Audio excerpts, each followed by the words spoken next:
इस वीडियो में दोस्तों आज की इस वीडियो में हम हमारी इंडियन फोर्स के फ्यूचर के बारे में बात करेंगे और आज की इस वीडियो में हम बात करेंगे कि 2023 तक हमारी इंडियन फोर्स में कौन से नए प्रोजेक्ट शामिल होंगे और 10 ऐसे प्रोजेक्ट्स के बारे में बात करेंगे जो कि हमारी एयर फोर्स के लिए बहुत ज़्यादा इंपॉर्टेंट है। जैसे कि हम जानते हैं कि हमारी इंडियन फोर्स की हाई लेवल कमांडर मीटिंग हुई थी जिनमें सभी कमांडर्स ने ये डिस्कस किया था कि हमारी इंडियन फोर्स का अगले 10 सालों के लिए क्या रोड मैप होगा और क्या प्लान होगा। इसमें उन्होंने बहुत सारी स्ट्रेटजी के ऊपर डिस्कशन की थी, लेकिन इसके बारे में हम नहीं जानते कि वहाँ पर क्या डिस्कशन हुई होगी। लेकिन फिर भी हम इतना जानते हैं कि हमारी इंडियन फोर्स ने कौन सी नई प्रोक्योरमेंट्स प्लान की हैं, तो चलिए उनके बारे में बात करते हैं। सबसे पहली डील और सबसे बड़ी प्रोक्योरमेंट जो इंडियन फोर्स करने वाली है, जो कि हमारे इंडियन प्रोग्राम्स के लिए बहुत ज़्यादा जरूरी होने वाली है, वो है 83 तेजस मार्क 1 एयरक्राफ्ट की डील। हमारे तेजस मार्क 1 वेरिएंट का एक इम्प्रूव्ड वर्जन तेजस मार्क 1 ए है, जिसमें बहुत सारी नई टेक्नोलॉजीज लगाई जाएंगी, जैसे कि AES रडार और बहुत सारी टेक्नोलॉजीज लगाई जाएंगी। इन सभी टेक्नोलॉजीज के साथ ये एयरक्राफ्ट एक 4.5 जनरेशन एयरक्राफ्ट बन जाएगा। अभी तक प्लान ये है कि तकरीबन 83 तेजस मार्क 1 ए एयरक्राफ्ट हमारी इंडियन फोर्स में इंडक्ट किए जाएंगे और इसके साथ ही जो पहले हमारी एयर फोर्स में 40 तेजस एयरक्राफ्ट इंडक्टेड हैं, उन सभी एयरक्राफ्ट को भी तेजस मार्क 1 ए स्टैंडर्ड में अपग्रेड कर दिया जाएगा। 83 तेजस एयरक्राफ्ट के आ जाने के साथ हमारी इंडियन फोर्स की जो डिप्लीटिंग स्क्वाड्रन स्ट्रेंथ है वो भी पूरी हो जाएगी और हमारे MiG-21 एयरक्राफ्ट को भी रिप्लेस कर दिया जाएगा। इसके साथ ही दूसरा जो प्रोजेक्ट हमारे लिए बहुत ज़्यादा इंपॉर्टेंट है वो है तेजस मार्क 2 एयरक्राफ्ट या मीडियम वेट फाइटर एयरक्राफ्ट। तेजस मार्क 2 प्रोग्राम को हमारी एयर फोर्स का सबसे ज़्यादा इंपॉर्टेंट प्रोग्राम कहा जा रहा है। वो इसलिए है क्योंकि ये तेजस मार्क 1 एयरक्राफ्ट से एक बहुत बड़ी अपग्रेड लेकर आएगा। इसमें बहुत सारी नई टेक्नोलॉजीज होंगी और इसका साइज़ भी उससे बड़ा होगा और जो काम तेजस एयरक्राफ्ट नहीं कर पाता है वो तेजस मार्क 2 कर पाएगा। इसके डिज़ाइन को भी चेंज किया गया है, इसमें कैनर्स का इस्तेमाल किया गया है और इसके साथ ही इसमें ज़्यादा पेलोड कैरी करने की कैपेबिलिटी भी होगी। इस एयरक्राफ्ट की अगर प्रोटोटाइप की बात करें तो इसके प्रोटोटाइप के बारे में ऐसी न्यूज़ आई है कि 2023 में इस एयरक्राफ्ट का पहला प्रोटोटाइप रोल आउट कर दिया जाएगा और इसके बाद इसकी टेस्टिंग की जाएगी और इसकी टेस्टिंग के बाद इस एयरक्राफ्ट को अगले 3 सालों में इंडक्ट कर लिया जाएगा।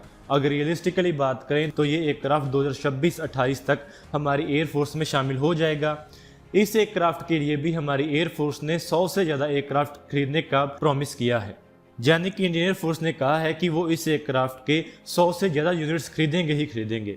ये एयरक्राफ्ट हमारी इंडियन फोर्स में शामिल मिराज 2000 एयरक्राफ्ट को रिप्लेस करेगा और कुछ रिपोर्ट्स के मुताबिक ये जैगुआर एयरक्राफ्ट को भी रिप्लेस करेगा।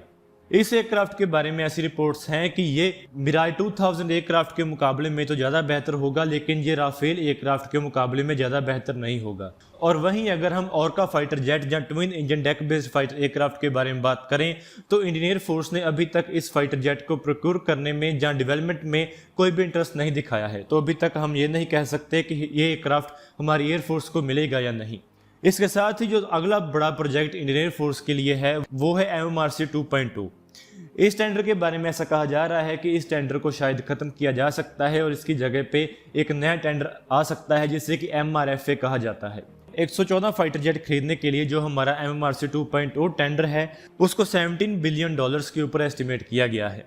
इसमें हमने 114 फाइटर जेट्स खरीदने हैं जो कि सभी फॉरेन मेड फाइटर एयरक्राफ्ट होंगे जिन्हें कि हमारे देश में प्रोड्यूस किया जाएगा। इसके साथ ही इसमें टेक्नोलॉजी शेयरिंग एग्रीमेंट भी होगा।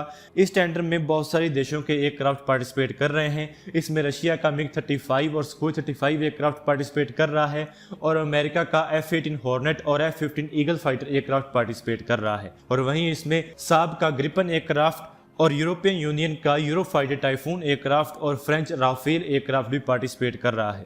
इन सभी एयरक्राफ्ट में से राफेल एयरक्राफ्ट के चुने जाने की सबसे ज़्यादा उम्मीद है। अगर राफेल एयरक्राफ्ट इस टेंडर में चुना जाता है तो इसमें 72 एडिशनल राफेल एयरक्राफ्ट खरीदे जाएंगे जो कि F4 वेरिएंट वाले होंगे और इसकी कीमत $8 बिलियन तक हो सकती है। ये एयरक्राफ्ट हमारी इंडियन एयर फोर्स की जो medium weight multi role aircraft की रिक्वायरमेंट है उसे पूरा करेंगे और कुछ रिपोर्ट्स के मुताबिक ये MiG-29 UPG फाइटर एयरक्राफ्ट को भी रिप्लेस करेंगे। इसके साथ ही हमारे लिए एक और सबसे ज़्यादा जरूरी प्रोजेक्ट होगा, वो है सुपर सुखोई अपग्रेड प्रोग्राम। इस अपग्रेड प्रोग्राम को तकरीबन $6 बिलियन के ऊपर एस्टिमेट किया गया है। इसमें हमारे सुखोई 30M के फाइटर एयरक्राफ्ट को अपग्रेड किया जाएगा, उसमें नए इंजन लगाए जाएंगे, उसमें AES रडार लगाया जाएगा और उसके एवियोनिक्स को भी अपग्रेड किया जाएगा। उसके साथ ही उसके एयर फ्रेम में कुछ चेंजेस करने की भी बातें हो रही हैं, जिससे उसकी स्टेल्थीनेस भी बढ़ाई जा सके। हमारे पास 272 सुखोई 30M के फाइटर एयरक्राफ्ट की फ्लीट है, जिससे कि अपग्रेडेशन की बहुत ज़्यादा ज़रूरत है। अभी तक इन एयरक्राफ्ट को कोई भी मेजर अपग्रेड नहीं मिली है और इस अपग्रेड के बाद ये एयरक्राफ्ट चाइना के सुखोई 35 एयरक्राफ्ट के मुकाबले के हो जाएंगे और उससे सुपीरियर भी हो जाएंगे। और इसके साथ ही हमारा AMC फाइटर जेट भी डेवलप किया जा रहा है, जिसके बारे में अभी रिपोर्ट आई है कि 2024 में इस एयरक्राफ्ट का पहला प्रोटोटाइप आ जाएगा और उसकी फर्स्ट फ्लाइट भी हो जाएगी। इसके साथ ही इस एयरक्राफ्ट के बारे में ऐसा कहा जा रहा है कि 2023 से पहले ही इस एयरक्राफ्ट के मार्क 1 वेरिएंट को इंडक्ट कर लिया जाएगा। इस एयरक्राफ्ट के भी 6 स्क्वाड्रन को खरीदने का इंडियन एयरफोर्स ने प्लान किया हुआ है, लेकिन अभी इस एयरक्राफ्ट के बारे में हम ऐसा नहीं कह सकते कि यह 2023 तक हमारी एयरफोर्स में इंडक्ट हो जाएगा, क्योंकि अभी तक हमारी एयरफोर्स की और हमारी मिनिस्ट्री ऑफ डिफेंस की ऐसी हिस्ट्री रही है कि किसी प्रोग्राम के कंप्लीट हो जाने के बाद भी वो किसी एयरक्राफ्ट के ऑर्डर देने में बहुत ज़्यादा देरी कर लेते हैं। तो ऐसा हो सकता है कि इस एयरक्राफ्ट का जो ऑर्डर दिया जाएगा वो 2023 तक लेट हो जाए। इसके साथ ही हमारी एयरफोर्स के लिए एवॉक्स एयरक्राफ्ट की भी बहुत बड़ी ज़रूरत है। हमारी एयरफोर्स को और ज़्यादा एवॉक्स एयरक्राफ्ट की ज़रूरत है। हमारे नेबर्स जैसे कि पाकिस्तान और चाइना दोनों के पास बहुत बड़ी गिनती में एवॉक्स एयरक्राफ्ट मौजूद हैं, जो कि बहुत बड़े फोर्स मल्टीप्लायर्स हैं और इसी रोल के एयरक्राफ्ट की हमें भी ज़रूरत है। हमारे पास अभी बहुत कम गिनती में एवॉक्स एयरक्राफ्ट मौजूद हैं और हमें एडिशनल एयरक्राफ्ट की ज़रूरत है। हमारे पास नेत्रा एवॉक्स जो कि DRDO ने बनाए हैं उसे खरीदने की भी ऑप्शन है और इजरायली एवॉक्स जो कि फैल्कन एवॉक्स हैं उन्हें खरीदने की भी ऑप्शन है। कुल मिलाकर अगर हम बात करें तो 2023 तक हमें 20 एवॉक्स एयरक्राफ्ट की ज़रूरत है। इनकी कीमत $5 बिलियन से ज़्यादा की होगी। इसके साथ ही हमें कम से कम 6 मिड एयर रिफ्यूलर्स की ज़रूरत है, जिसके बारे में अभी ऐसी रिपोर्ट्स आई हैं कि ऐसा हो सकता है कि हमारी एयरफोर्स इन मिड एयर रिफ्यूलर्स को खरीदने की बजाय उन्हें लीज पर ले ले जाने की उन्हें ऐसा इसलिए कहा जा रहा है क्योंकि अभी हमारे पास फंड्स की कमी है और इसी फंड्स की कमी के कारण हमारी एयरफोर्स ने यह फैसला लिया है कि वो अपनी बहुत सारी परचेजेस को लीज के ऊपर कन्वर्ट कर लेंगे, यानी कि पूरी कीमत देने की बजाय वो इन एयरक्राफ्ट को लीज पर ले लेंगे। और वहीं अगर इन एयरक्राफ्ट को खरीदने की बात है तो ऐसे बहुत सारे एयरक्राफ्ट हैं जो कि दुनिया भर की एयरलाइंस के पास मौजूद हैं, जो कि उन्होंने रिटायर कर दिए हैं, जहां जो बहुत नए एयरक्राफ्ट हैं जिन्हें कि वो अभी इस्तेमाल नहीं कर रहे हैं और उन्होंने इन्हें बहुत जल्दी फेज आउट कर लिया है।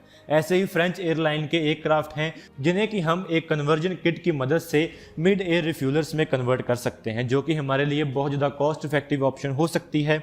लेकिन अभी देखना यही होगा कि हमें कौन से मिड एयर रिफ्यूलर्स मिलेंगे। इसके साथ ही हमें अपने surface to air missile defence system को भी अपग्रेड करना होगा। हम QR-SAM प्रोक्योर कर रहे हैं, Akash next generation SAM missile system procure कर रहे हैं। उसके साथ ही हमें surface to air missile system मिलेगा जो कि असरा मिसाइल बेस्ड सिस्टम होगा और इसके साथ ही हमें Barak 8 extended range missile defence system मिल रहा है और इसके साथ ही हमें S-400 मिसाइल डिफेंस सिस्टम भी मिल जाएगा। इन सभी मिसाइल डिफेंस सिस्टम के मिल जाने के साथ हमारे एयरफोर्स के पास और हमारी कंट्री के पास एक multi layered air defence system मौजूद होगा, जिसमें हर अलग अलग रेंजेस के लिए और हर अलग लेवल के लिए एयर डिफेंस सिस्टम मौजूद होंगे। यानी कि हमारी कंट्री का जो एयर डिफेंस सिस्टम होगा वो अलग अलग परतों वाला होगा। जो सबसे नीचे हमारा एयर डिफेंस सिस्टम होगा वो होगा QR-SAM, जो कि बहुत कम रेंज वाला होगा, जो कि बहुत क्लोज आ रहे टारगेट को एंगेज करेगा। और इसके साथ ही जो हमारा S-400 मिसाइल डिफेंस सिस्टम होगा वो हमारे एयर डिफेंस सिस्टम की आउटर लेयर होगी, जो कि 400 किलोमीटर दूर ही अपने टारगेट्स को एंगेज कर पाएगा। इसके साथ ही हमारी एयरफोर्स को लाइट कॉम्बैट हेलीकॉप्टर्स की भी ज़रूरत है। हमारी इंडियन एयरफोर्स ने 65 लाइट कॉम्बैट हेलीकॉप्टर को खरीदने का प्लान किया हुआ है। हमारे लाइट कॉम्बैट हेलीकॉप्टर जो हैं वो भी तैयार हैं और उनके लिए अभी तक कोई ऑर्डर नहीं दिया गया है। पहले 15 लाइट कॉम्बैट हेलीकॉप्टर के ऑर्डर का भी HAL इंतज़ार कर रही है, लेकिन वो ऑर्डर भी अभी तक पास नहीं किया गया है। इसके बाद ऐसा प्लान है कि तकरीबन 150 लाइट कॉम्बैट हेलीकॉप्टर खरीदे जाएंगे, जिसमें बहुत सारे एयरक्राफ्ट इंडियन आर्मी खरीदेगी और बहुत सारे एयरक्राफ्ट इंडियन एयरफोर्स खरीदेगी। इन एयरक्राफ्ट की कीमत के बारे में भी अगर हम बात करें तो इसकी कीमत भी $2 बिलियन के आसपास हो सकती है, जो कि कम या ज़्यादा हो सकती है। इसके साथ ही हमारी एयरफोर्स ड्रोन्स भी प्रोक्योर करने वाली है। ऐसी रिपोर्ट्स आ रही हैं कि हमारी एयरफोर्स अमेरिका से ड्रोन्स खरीदने वाली है। लेकिन अभी तक ऐसा क्लियर नहीं है कि हम उनसे ड्रोन्स खरीदेंगे या नहीं। लेकिन ऐसी रिपोर्ट्स भी आई हैं कि हमने अमेरिका से 6 ड्रोन्स खरीदने का फैसला भी लिया हुआ है। हम अमेरिका से 6 प्रेडेटर बी आर्म ड्रोन्स खरीदने वाले हैं। जुलाई 25 को टाइम्स नाउ डिजिटल की एक रिपोर्ट आई है जिसमें ऐसा दावा किया जा रहा है। उनके मुताबिक इस डील को फास्ट ट्रैक किया जा रहा है। इन 6 ड्रोन्स के शामिल हो जाने के बाद हमारी ड्रोन कैपेबिलिटी में बहुत बड़ा बूस्ट आएगा और उसके साथ ही हमारे रुस्तम 2 ड्रोन प्रोजेक्ट को भी खरीदा जा सकता है। अभी तक हमारे रुस्तम 2 ड्रोन प्रोजेक्ट के ट्रायल्स चल रहे हैं, जिसके बारे में अभी तक ऐसी कोई भी इंफॉर्मेशन नहीं है कि ये कब तक तैयार हो जाएगा। इसके साथ ही हमारा ऑरा या घातक ड्रोन भी तैयार हो जाएगा, जो कि एक स्टेल्थ यूकैव प्रोग्राम होगा। इसके तैयार हो जाने के बाद हमारी इंडियन एयर फोर्स को एक बहुत बड़ा फोर्स मल्टीप्लायर मिल जाएगा। इसके बारे में ऐसा कहा जा रहा है कि इसे इंडियन एयर फोर्स एक बॉम्बिंग रोल में इस्तेमाल कर सकती है। ये प्रोजेक्ट बहुत ज़्यादा सीक्रेटिव है, तो इसके बारे में ज़्यादा जानकारी अवेलेबल नहीं है, तो हम आपको नहीं बता सकते हैं कि इसकी कौन सी डिटेल्स होंगी।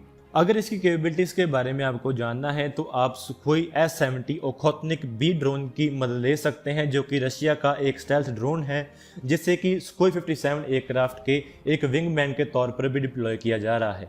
तो अगर आप हमारे घातक ड्रोन की कैपेबिलिटीज़ के बारे में कुछ आइडिया लेना चाहते हैं तो आप इस ड्रोन के बारे में रिसर्च कर सकते हैं।